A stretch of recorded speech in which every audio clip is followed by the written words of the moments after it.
Hello everyone, welcome once again to Prof Dan Tutorials.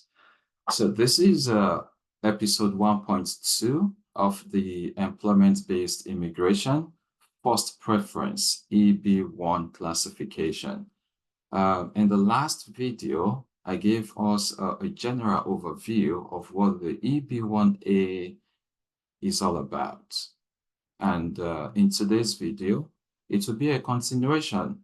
If you are following this series, I would advise you to pay close attention and see how you can use the knowledge gained from this in writing your own EB1A petition. Now, just to quickly recap some things, is that the employment-based first preference classification is for extraordinary abilities, and you can self-petition without the assistance of a lawyer or an employer. You do not necessarily need an employment for you to file under this category.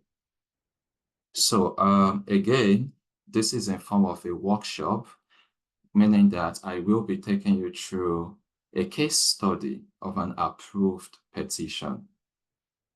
So to lay the foundation before we go into this approved petition, let's talk briefly about what is needed for your EB1A. If you have not watched the general overview, which is try to do so that you can have a foundational understanding of what EB1A is all about. Now, on the EB1A, I will talk briefly about sustained national or international acclaim. What is expected of you under this category? Please take notes. There are three things. One of them is that you must meet 3 out of 10 specific criteria, or you must have a significant one-time achievement. I will explain that further, what is meant by one-time achievement. So for example, a Pulitzer Prize, that's an annual American award for outstanding achievements in fields like journalism, literature, and music. We also have something like the Oscar, which is for exceptional work in the film industry, or something like an Olympic medal for achieving top performance in sports.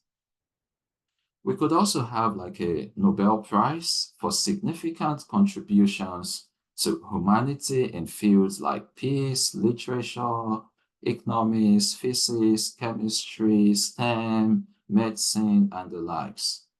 There is also the Fields Medal for outstanding achievements in mathematics, or the popular Grammy Awards for exceptional achievements in the music industry. All these examples I've listed can serve as a significant one-time achievement.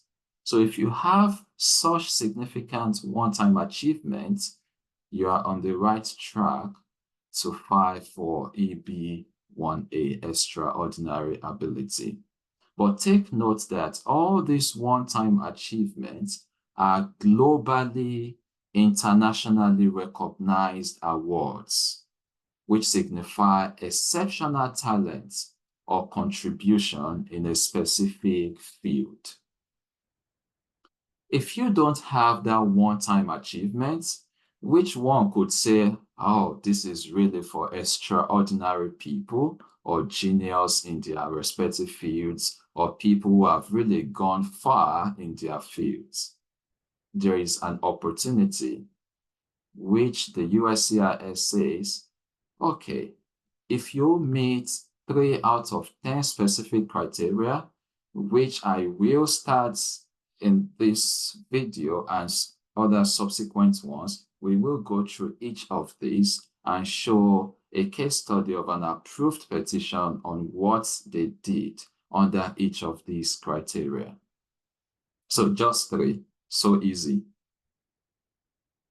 Then the second thing is that aside the sustained national and international acclaim, which you are able to claim or present in your petition through these specific criteria or one-time achievements, there is also something important, which is now the second one.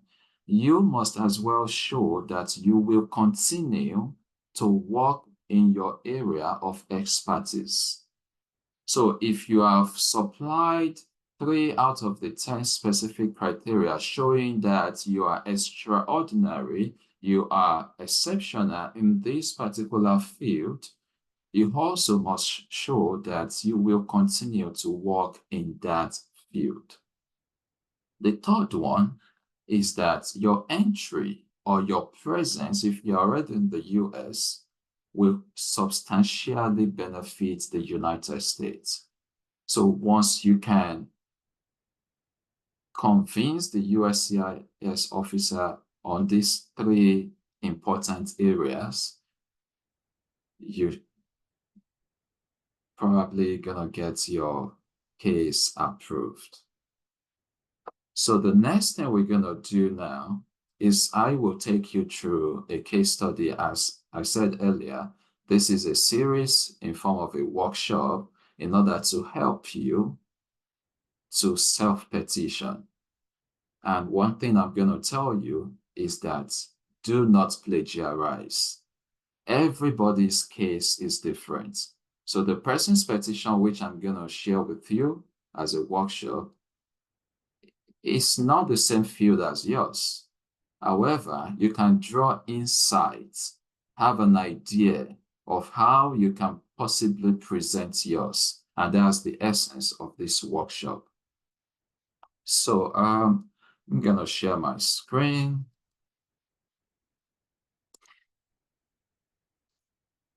So in the last episode, I started with a general overview, as you can presently see on the screen, which shows like the front page, just a quick recap.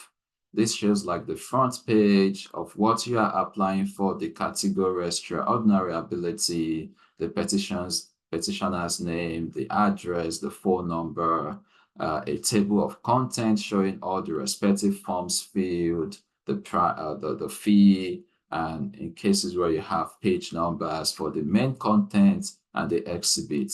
All these were part of the things we touched on in the last episode. Also, this shows a table of exhibits included per section of the petition page or content, and the respective page numbers. Again, this is a choice. It depends on how you want to present yours. In the last episode, I also started this section 1, where we looked at a brief summary of who this person is. So I'm not going to touch all this again. If you want to get better understanding, please watch the last video on this playlist, EB1A. So today, let's start with workshop 1.1. And this is titled as EB1A Sustained National or International Acclaim Background. So for this person, he decides to give a background of who he is, just to let the officer looking at the case understand who this person is, the person's background, where the person is coming from, and where the person is going to, right? And all the interplay that has taken place along the pathway of this person. After this 1.1, in the next episode, 1.2, we would look in depth into this criteria. We're going to be starting with criteria 1, awards that this person have received and how it is presented. So just let's quickly take insights from this 1.1. So in the person specified the date here. I graduated with a bachelor's in specify the discipline in engineering, achieving a prestigious distinction of first class. That means this person was at the top of his class. His academic journey was marked by exceptional performance, as evidenced by him earning distinctions in 55 different classes. Just trying to lay the foundation for the officer, right? This person achieved the highest marks in key subjects such as advanced strength of materials and fluid machinery. So this person is beginning to let the officer know that as it stands now, it has a background that has been sustained, because in this EB1, you want to show that you have continuously sustained exceptionally in that field. So please see how you can, bring about such story alive. His dedication to engineering was further exemplified by his undergraduate projects, where he designed and fabricated, put the description of the project there. Now, this model was developed using locally sourced materials to enhance the understanding of dash systems. All these are just background of where this person is coming from. The project was recognized with a distinctive grade for its practical impact and ingenuity. This person graduated at the top of his class, an outstanding achievement that was further acknowledged with an Academic Excellence Award. This person received an award. This person graduated at the top of his class, and a significant cash prize of $500,000. These accolades reflect this person's academic prowess and commitment to advancing the engineering field, specify the field, through theoretical knowledge and practical application. Then exhibits 1.1 to 1.5. Now, this person back up all what he has said under this paragraph with exhibits 1.1 to 1.5, as you've seen in the table I showed you earlier. So draw a lesson from this paragraph and see how you can narrate your own story. Must yours be like this? If you don't have a strength in this foundational area, think about something else you can write.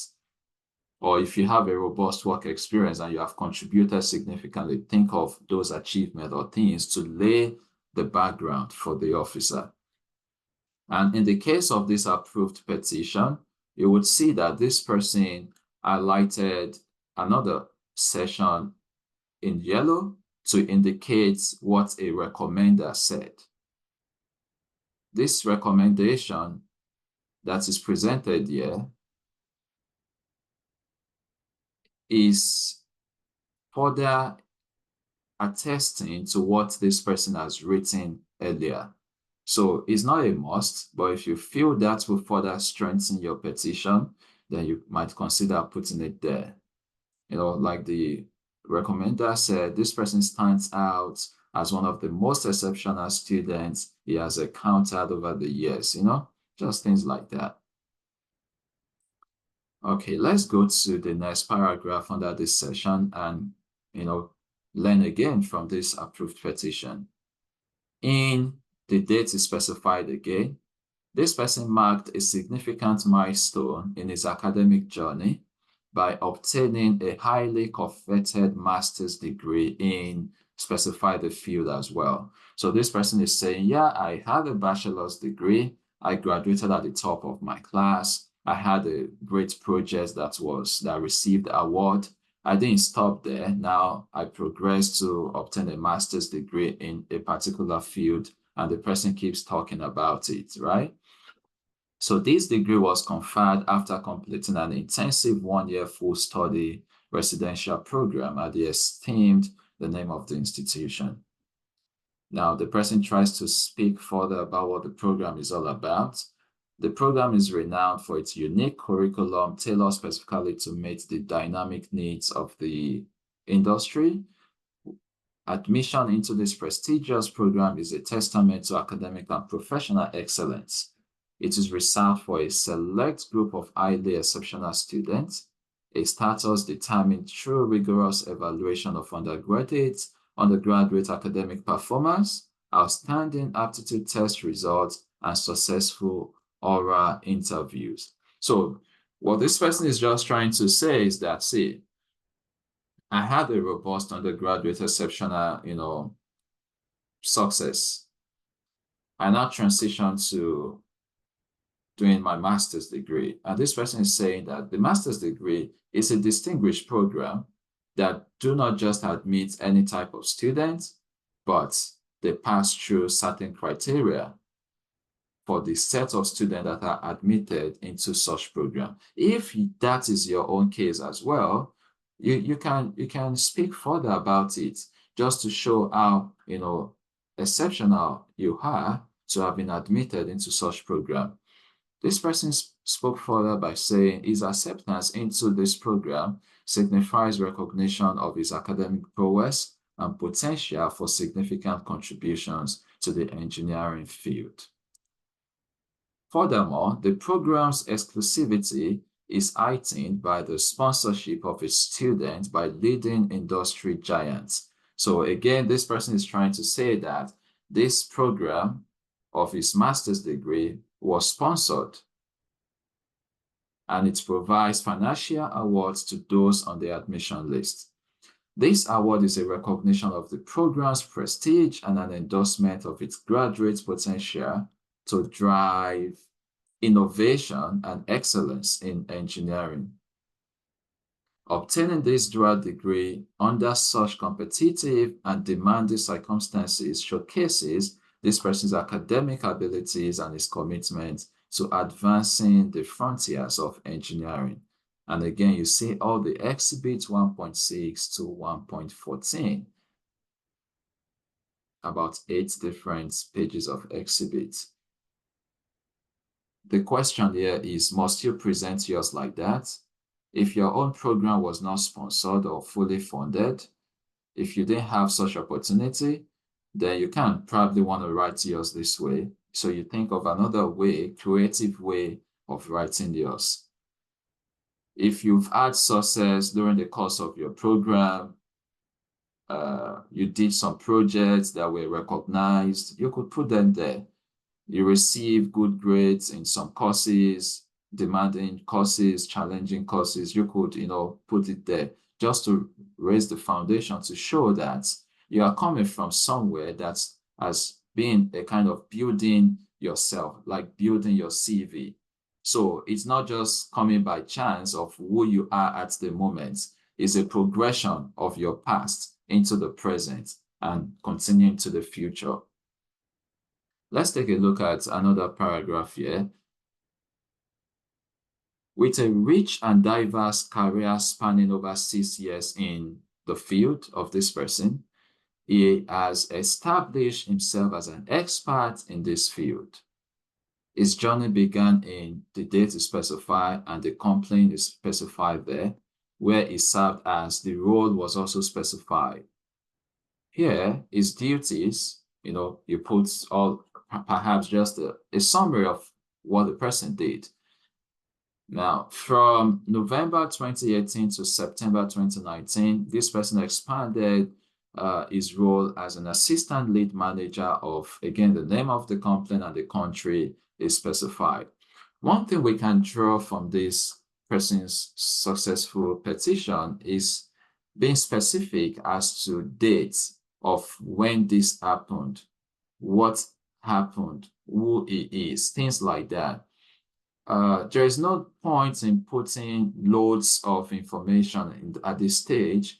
What this person is just trying to do is to lay a background, give a background understanding to the officer. Let them have an idea of who you are before you join, before you, move straight to presenting those criteria one after the other.